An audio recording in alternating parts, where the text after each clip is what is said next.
Hello everyone, welcome back. Today let us see lesson number 9 from unit 2 of signals and systems. In this lesson we are going to cover the topic of Fourier transform involving impulse function and as well as sine of function or signum function. After completing this lesson, students will be able to represent the Fourier transform for standard impulse signal or impulse function and able to obtain the Fourier transform of a signal sine of function also. So let us consider an impulse function representation given with the delta of t. As you can see, the delta of t is given as 1 for t equal to 0 and equals to 0 for t not equal to 0. So as you know, the delta in the impulse function exists for a short duration and that too having some maximum value. Here we are considering with a unit impulse function, so the maximum value is 1. Consider the Fourier transformation signal of x of t where it is given as integral minus infinity to infinity x of t into e power minus j omega t dt. And as we are considered for an impulse function, so x of t is represented with the delta of t. As the impulse signal exists for t equal to 0, so for that condition we can obtain the Fourier transform x of omega is equals to 1 for t equal to 0. So the function will be constant as time is defined for a 0 instant only. So the Fourier transform of impulse function is equals to 1, and in the other representation we can show it with a bidirectional arrow where the Fourier transform of an impulse function is 1. And the inverse Fourier transform, if you want to mention, means inverse Fourier transformation of 1, it will be impulse function. So as we can express the Fourier spectrum for this one, so we can represent this function with a magnitude and a phasor. As you can see, the modulus value within the modulus we have x of omega, which is equals to 1 for all omega values, and angle of x of omega is equal to 0 for all omega values. Here the representation inverted A indicates an for all, so we term that as an for all omega. And hence the spectral representation you can see from the graphs. The first figure represents an impulse signal which is having some x of t, some value at t equal to 0. And the magnitude spectrum, we can see the magnitude we have got, it is 1. So it as frequency, whether it is positive or negative, the magnitude doesn't change. So it is a constant DC. Coming to phase spectrum, the phase spectrum is 0 because we have got x of omega is equals to 1. It doesn't have any complex stuff. So the phasor value or the phase spectrum will be 0. Coming to signum function, as you know, the signum function output, signum function response is equals to 1 for t greater than 0 and equals to minus 1 for t less than 0. So with these values, we can obtain the signum function. As we go on, we can see that one. As this function is not integrable, Fourier transform cannot be found directly. So for this reason, we are considering an exponential term multiplied with the sine of t. Here, signum function is represented with stn of t. In short, we can represent as sine of t.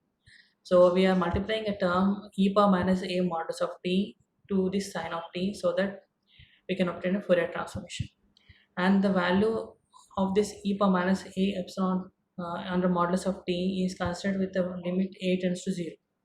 So the total sine of t can be represented as you can see here, limit a tends to 0, e power minus a modulus of t, sine of t.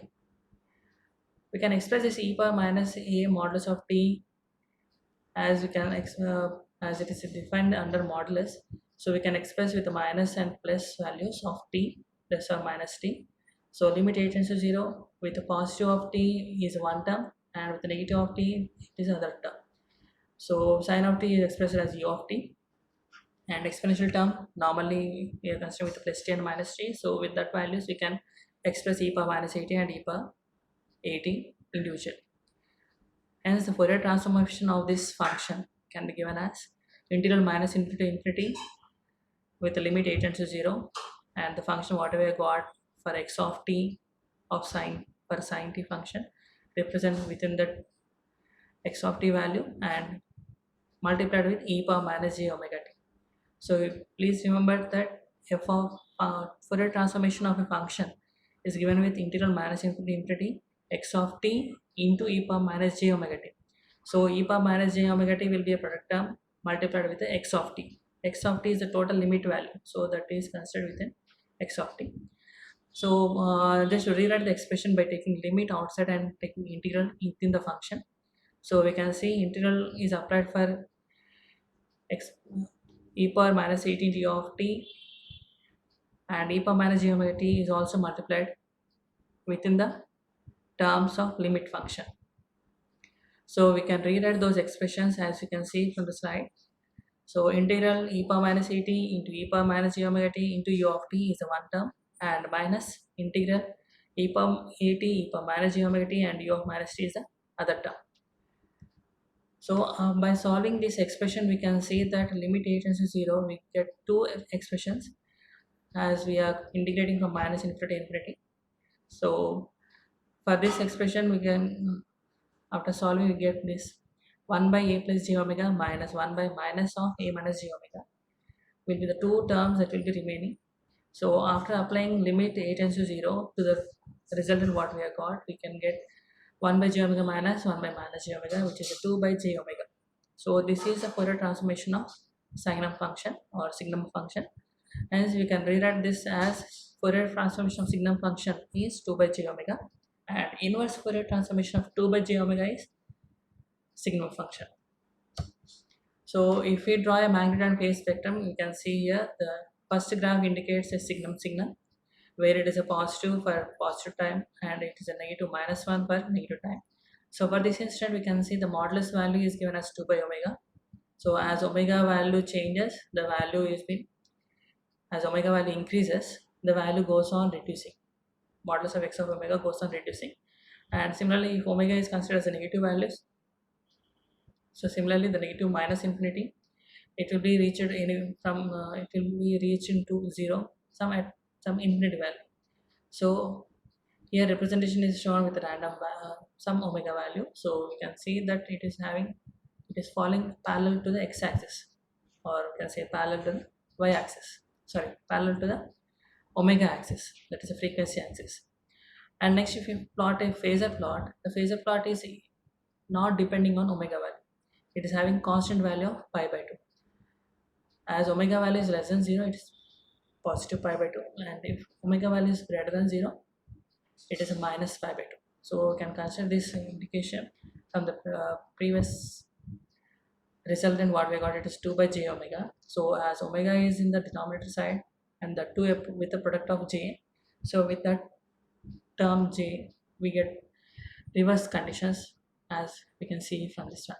So for omega is less than 0, it is a positive value, and for omega greater than 0, it is a negative value. So we can see from the phasor spectrum as it is shown in the slide. And here some properties of Fourier transform, as in the unit 1 we have in this unit 2 itself we have covered properties of Fourier series. Similar to that one, we are having properties for Fourier transform also. So in this we can see that for different properties, what for a periodic sequence, what the Fourier transformation of the respective given periodic signal. And you can see here the representation of omega is represented with ohm. So please don't get confused here. Ohm nothing but omega, which is an angular frequency, and similarly ohm naught can be related with the omega naught. And the other properties, well, it's frequency shifting, time and frequency scaling, and so on, modulation property. That's all from this lesson. Let us catch you in the next lesson. Thank you.